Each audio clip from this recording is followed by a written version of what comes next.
Sip Trent. Well, hello there. You are now watching Not Just Playing. What's happening? How you doing? Hope everybody in TV land is doing good. But I'm your host, King Ralph. You are now watching J.U.K Sports Show. We in this thing solo dolo like we do. Like I said, hope everybody's doing good out there in TV land. But before we get started, got to make sure we send a shout out to the sponsor. If you want to do a podcast like what you're watching, a music video, photo shoot, call the number on the bottom of the screen, 707 Fitboxer. Make sure you go ahead, like, subscribe, comment, share, all that good stuff on the socials. That's going to be scrolling on the bottom ticker. You can like the Facebook page, the He Say She Say channel, subscribe at Juke Media or Joint Universal Creatives on YouTube, as well as follow us on Instagram at Juke Sports Show on Instagram, like I mentioned, and also follow me on all my socials: TikTok, Twitch, Instagram at KYNGRALPH, add an underscore for X or Twitter, and we in here. Caitlyn Clark and Andrew Reese in the news again, and pretty much Caitlyn go for the lay. Angel come through with the swoop, trying to get the block, smacks Caitlyn upside the head. When you look at it from certain angles, it looked like she's doing it on purpose. If you look at it from like there's a baseline angle, it looks like Angel is at least looking at the ball and she swipes and just misses, catches Caitlyn in the side of the head. It was called a flagrant on the floor. Now people are wondering what's going on here. Is there a real beef? Looks like it was on purpose, as well as this. This looks bad. And at this point, I see where people are coming from, but me personally, I I think there is a rivalry here and a healthy amount of animosity, but I just don't think it's to the point that people are going. And so Caitlyn versus Angel, I think is a real thing. I think it's also good for basketball, or at least it's good for the W. But I do think it as a whole is going to raise everything, the attention to the sport, especially for the women. I think I just think it's all around good, and I hate the angle that people are trying to spin this in a way where Angel is jealous. Do I think there's like a slight envy? Yes, but to the degree of I've seen some people say she wants to be like she wants the attention on her. I don't feel like it's like that. I think it's more of, like I said, a healthy amount of animosity. I think it's a slight bit of envy, specifically from the standpoint of like LSU beats Iowa. She do all this, pointing at ring fingers. Next day, she's the villain. On top of that, the first lady wants to invite Caitlyn Clark to the White House. So it's like, yo, what's going on with that? Nobody that ever lost gets to go to the White House. Why does this girl or this team get to? Then it comes next year, still has more hype, but they lost. I don't know how they had more hype than us and more media attention, but they lost. Next year, they lose to the same team who eventually loses to the undefeated team, the only team to go undefeated, the back-to-back champ, after losing all of their starters.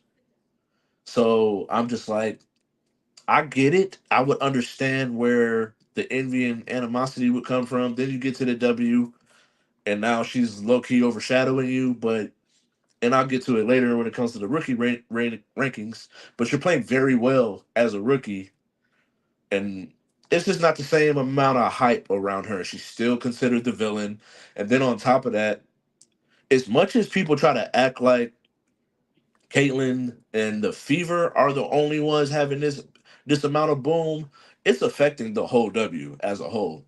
And if you look at Chicago Sky jersey sales, ticket sales, and viewership, all the way around the board, their injuries has had an effect on that team and that organization in a way that it's reflecting in the numbers. And you can't ignore that. So I would understand, I get it where there would be a slight amount of envy and a healthy amount of animosity. in the end, I think it's a great thing. One of the things that was mentioned that I seen this morning was that the views for the Fever versus the Chicago Sky, which I think is a really good rivalry because it takes you back to the Chicago Bulls and Indiana Pacers. Now you have the Chicago Sky and the Indiana Fever. And I think that that's good. I think it's good for the sport. I think it's something that's like you can hold on to and pick your side and go with it. And for whatever reason, whatever side you go with, I'm from Chicago originally, so I'm always gonna rock with the Chicago Sky. And so when you look at it, it's like the numbers. This is the most viewed game in 23 years for the W. Paramount had the most streams on Paramount Plus, and it makes you ask the question of like, all right, so it's the animosity, the trash talk, the way that the hip checks, the way that the media is talking is definitely helping in a way where people are paying attention to the Indiana Fever, specifically when Angel Reese and Caitlyn Clark go up, because when LSU played Iowa, that that was the most watched thing on TV throughout the whole year, outside of like obviously the Super Bowl. But I think it's good for the sport, but it makes you question, is there too much negativity around the narrative and the conversation that's being had? Because everybody's talking about women's basketball, whether it's the USA team, college basketball, the W. I think that it's good for the sport as a whole. We're having these conversations, but we can't lose sight of what it is that we're really trying to get here. And I think too much the conversation is turned negative, and it's making it seem like as a whole people are hating on this person. And it's like, no, there's people that love her, there's people that hate her, there's people that I mean she cool, that's all right. And then there's people that are more on the side of like they don't love her, but they really do like her. And I think that's right about where I'm at with it. Is she's a phenomenal basketball player. I don't want to take that from her. But as a person that's been a fan of the W for years now, we can't sit here and act like viewership wasn't going up. The numbers suggest that. Now the boom that they had from last year to this year, you can definitely see there's a big jump. But to act like the numbers weren't gradually already on their way up, it just wouldn't be fair to the women that were there already. Now, like Gil said, these young girls have brought eyes to the game that they didn't have before. Now it's up to you to earn those people's respect and their views to be able to stay here. And I think that that's where the narrative is kind of getting lost. And so I do think that some of the negativity and some of the bad publicity, I guess you could say, can benefit the W as a whole, but I think that too often the you can tell who's just started watching women's basketball versus the people that's been around for years. And so I love it. I love it for the sport. I think it's dope. But at the same time, we can't lose what we're trying to do here. Problem is the media is talking about two girls on teams that are in last place. The players are who are doing the right thing and winning aren't getting props. Those are facts. I did peep that the other day. I didn't think that they were doing well either team. I know that the Fever weren't, but I didn't realize the Sky were doing so bad. But I think it's right. I think part of it is just the narrative itself. It's too popular people to get clips, have super names coming into the league, and so I think I get it. At the same time, we will wish people were talking about the Connecticut Sun and the New York Liberty. Connecticut Sun have one loss right now. Meanwhile, if specifically because I live out here in Vegas, so you got Caitlin Clark and Angel Reese being talked about, but then we've been talking about the Aces, and you see certain clips circulating, and it's like we're 6-6. We ain't got much to talk about here. But at the end of the day, I think it's all good for the sport. Next up, I'm gonna talk about these rankings here. Use that to segue right on over. And if you've ever watched the show before, you know I go from five all the way up. So I'm only gonna do the top five rookies because Kate Martin, um, Alyssa Pilley are players. What was it? JC Jackson all players that are their roles are kind of fluctuating. So they made it. Those are my honorable mentions. Those are ones that would be right outside of my top five. But I'm gonna start off with Cameron Brink. Cameron Brink been hooping, showing a lot of promise. I'm liking what I'm seeing from her. The ability to help on D, protect the rim, but also be a facilitator as well as a scorer. I think she's being overshadowed by someone that I'm going to mention in just a moment. But she's playing very well, averaging 8 points a game, 6 rebounds, 2 assists, got a steal and 2.5 blocks a game. I think that's dope. I think that being able to affect the game, if you're not going to be able to affect the game in a scoring manner early, rebounding as well as playing defense, those are just things that you can get just straight off the strength of hustle and the want to. And so I like that from her, seeing that from her, being a rookie, being aggressive out there, blocking shots, grabbing some steals. So Cameron doing her thing, although it's not necessarily equating to winning, but it is what it is. Speaking of no winning, we got Aaliyah Edwards coming in at 4, doing her thing too. One of the things about her that I thought was interesting is she's one of only two people of the rookies to be shooting over 44, 45%. Everybody else is shooting right under the like 40. I mean, yeah, right under 40. And so she's sticking out to me, doing her thing, being consistent, 9 points, 6 rebounds, um, 18% usage rate. Needs to get that net rating up a little bit more because it's starting to think it's one of those things where you take the offensive rating, defensive rating, and her net rating is just like at a negative 5.4. So it's like you would like her to be doing more to affect the game in a positive way than in a way to affect the game negatively. But still young, doing great. When I was about to do the rookie power ranking last week, Mystics were playing terrible. I mean, they're still playing pretty bad, but they do have 2 wins over the last week. So at least she's trying. She's trying to affect winning basketball out there. And then next up, Cameron Brink's teammate with the Los Angeles Sparks.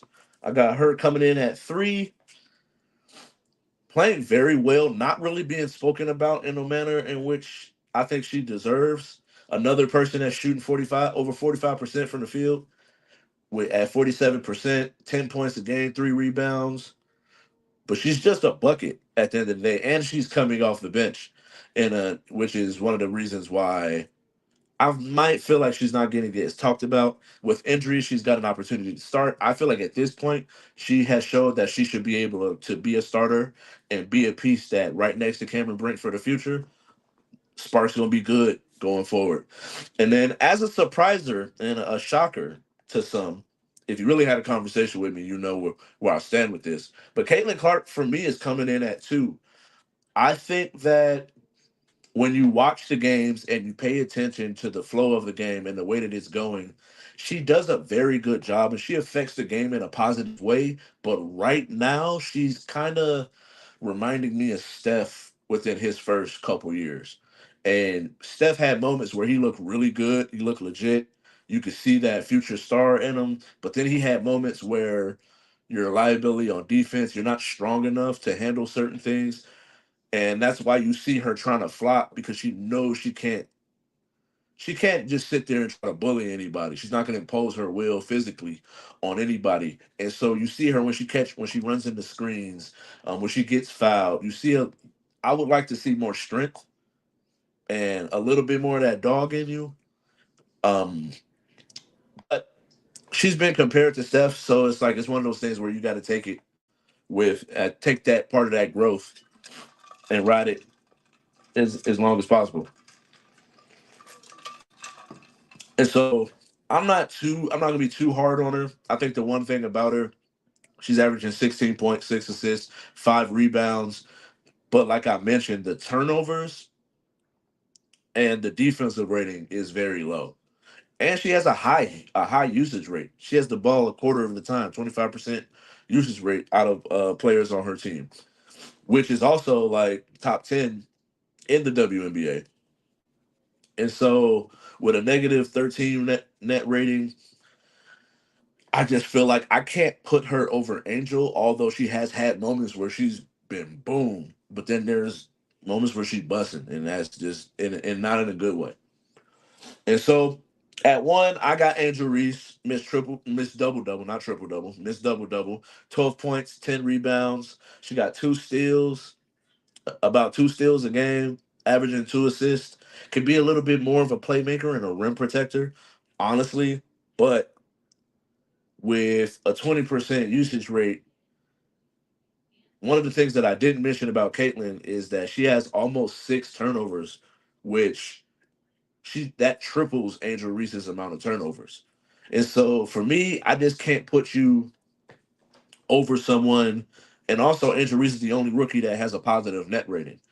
And so I think Angel Reese is playing the best basketball right now. But if Caitlin Clark can get used to the physicality and turn it on, I can see her still winning the Rookie of the Year. But right now, as we speak, Angel Reese is my Rookie of the Year. But there's still a lot of season to go. But right now, she's playing the best basketball. Sticking with basketball, we sliding over to the NBA Finals. Boston Celtics finish off in very dominating factor in a dominating way. They finish off the Dallas Mavericks. And so Jalen Brown and this I've been literally having this conversation with folks in comment sections all day today. So I've got a little bit of practice and I've fine tuned some things.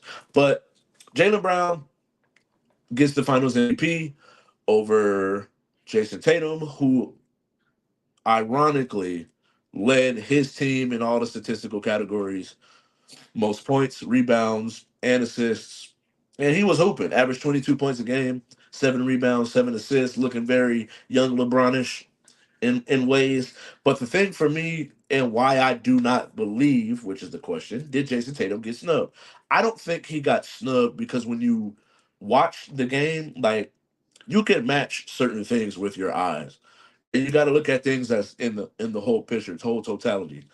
And so to run through it, although Jason Tatum had pretty good numbers, and he also had, which kind of put him in elite category or elite company, being LeBron, Tim Duncan, and I forget who the other person was, have all led their teams in points, rebounds, and assists. I think it was Magic Johnson.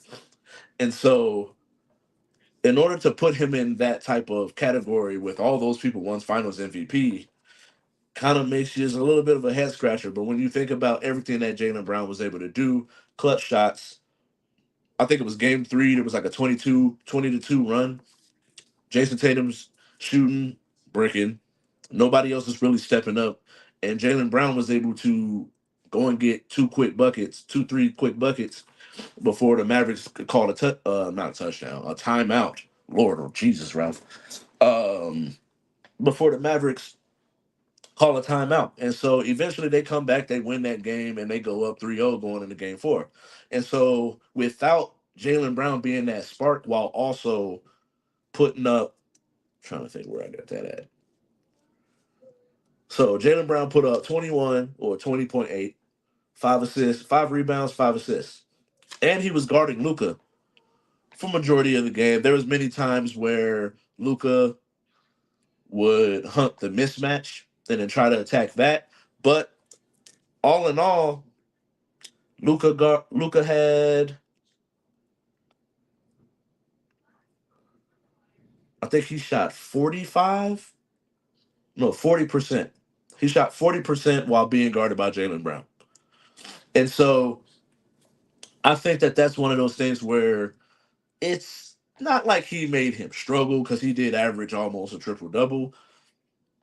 But when he specifically guarded him, he was struggling to score. He only got 40% from the field, which typically Luca is around 45, 47. Just to kind of give you some context.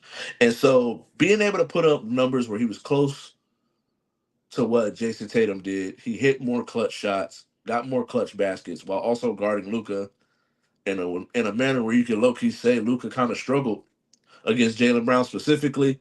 I don't think Jason Tatum got snubbed. I think that everything happened the way that it was supposed to.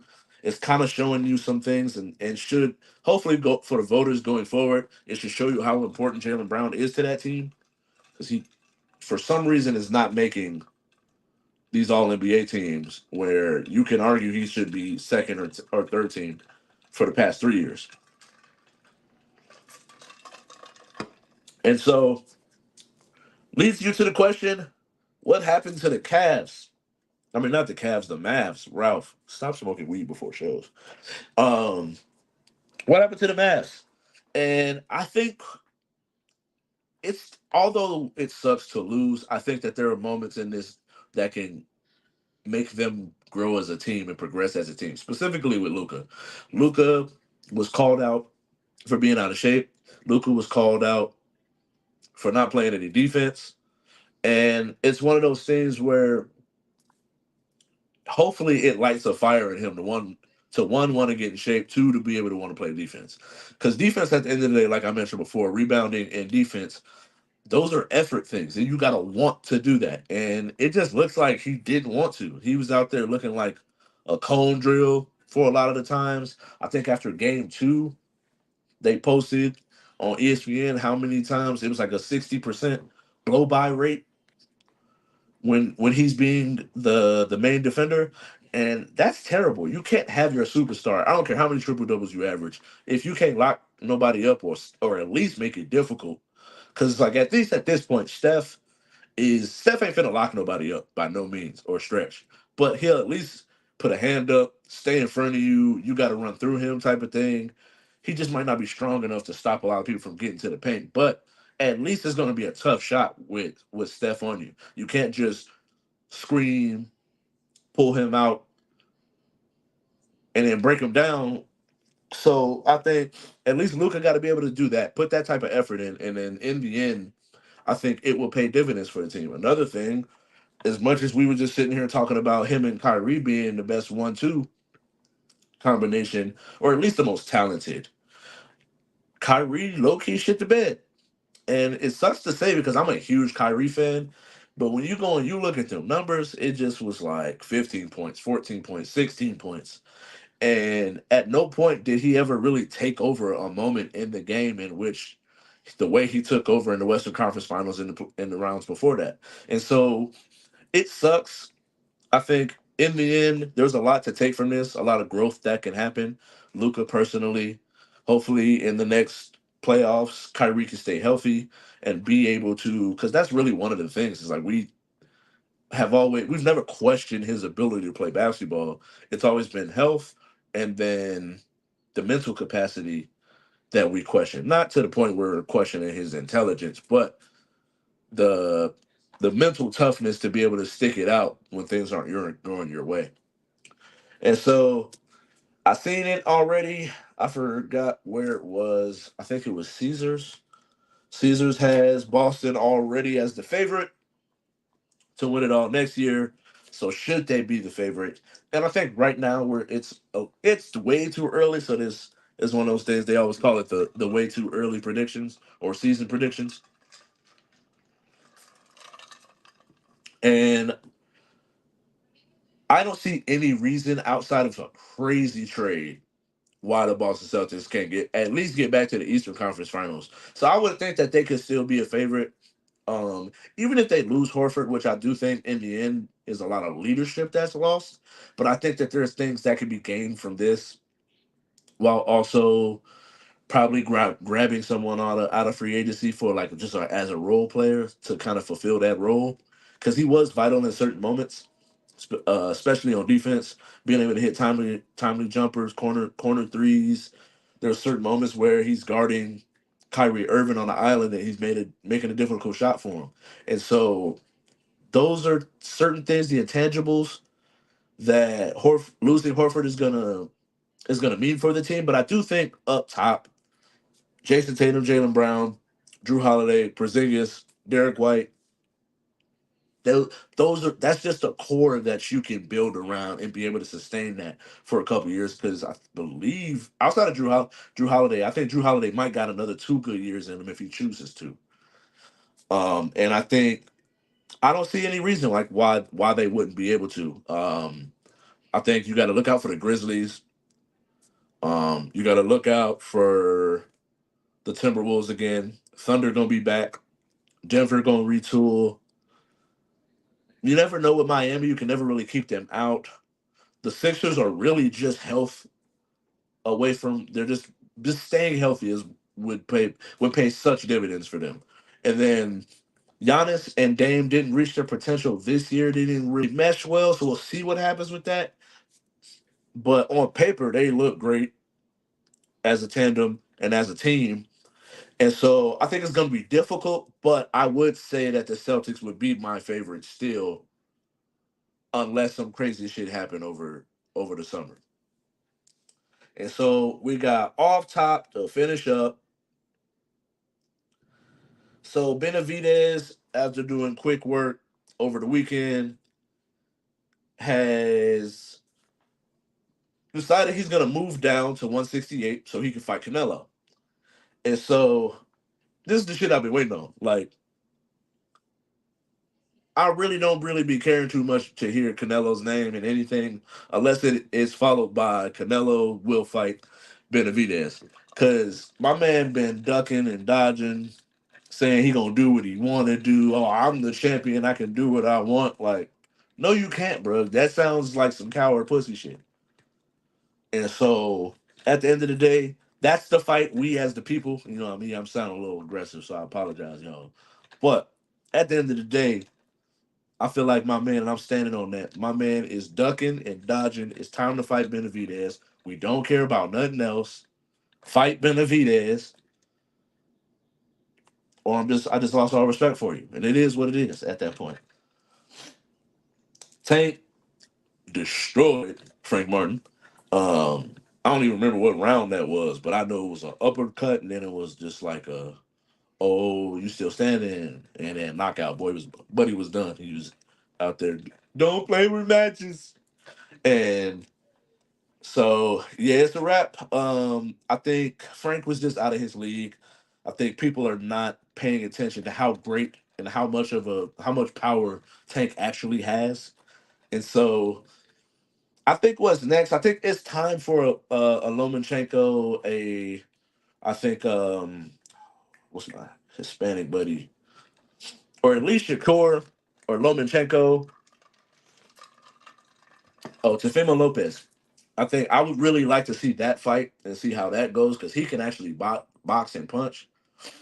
And so I would love to see that type of fight. But with this boxing thing specifically, that weight class is wild when it comes to the way that they just be ducking and dodging each other and moving around. And so I that's the one thing I like about Ryan Garcia before I move over to the next topic is that he's be talking crazy, but it's crazy enough to get people's reactions and get him in the ring with people. And I respect at least had a heart to go out there and fight whoever, whether or not you a TikToker or not. And so next up, Trevor Lawrence. I talked about this a few weeks ago. Trevor Lawrence finally got that new deal. I hate it. I hate everything about it. But this is the deal. Trevor Lawrence gets 5 years,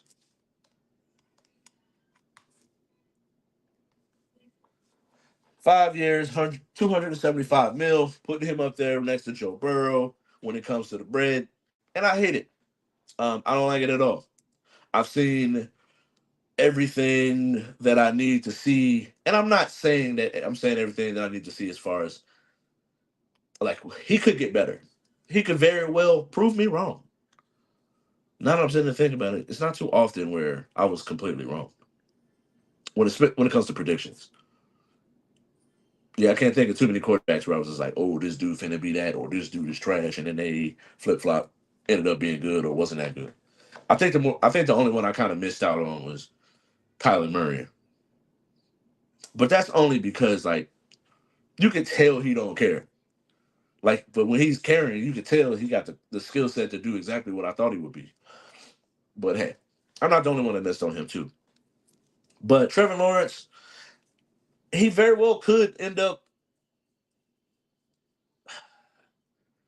reaching the potential. I guess you could say reaching the potential to match this contract, but I just don't get it. Like, this is top five quarterback money. I feel like at some point we got to start. Just because you're a quarterback does not mean I'm going to give you this bread. Like I feel like there's about so you got Lamar Jackson, Josh Allen, Joe Burrow, and then I feel like after that, it's a different class. It's a different tier of quarterback at that point. And like Justin Herbert, all right, I get it. Nobody's thrown for that many yards in this couple of years. Um, but I'm just like, I'm not seeing it. I don't think that just because you're a quarterback, Dak, for one, like I don't think just because you're a quarterback, you should just automatically just get 50 mil. And I think with Trevor Lawrence is I just seen someone do a blind reveal and their numbers look very similar. And it was Daniel Jones. And we all talk about Daniel Jones being a bum. So I'm trying to figure it out. If Trevor Lawrence's numbers is very close to that, like even Gardner Minshew as a starter has better numbers as a starter than Trevor Lawrence. And that's for me is why I just like, yeah, I don't know what we trying to match this to or what they watching that I'm not watching, but I'm just not seeing 50 mil a year like out of him. And it's just like, yeah, nah, I'm just not seeing it. And so I'm like, I hate the thing. I hate this thing with the quarterback thing, yo, because it's like the running back position was something I admired growing up. Although I was never going to be a running back, I was way too skinny for that. But I loved running backs growing up. So it's like to see how they're being devalued, and then these quarterbacks are being way overvalued is crazy to me. Makes you ponder a little bit, actually. And so, thank you all for watching. I got to get up out of here. I'm gonna sip out my cup I got for Father's Day.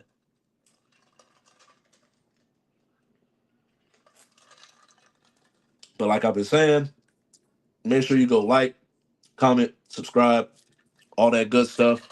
Like the Facebook page on the He Say She Say channel. Subscribe on YouTube, Joint Universal Creatives or Juke Media. Make sure you follow Juke Sports Show on Instagram as well. You can follow me, TikTok, TikTok, Twitch, Instagram at KYNGRALPH, add an underscore for X and Twitter. And I'm out of here. And they're not doing very well right now, but like I always end my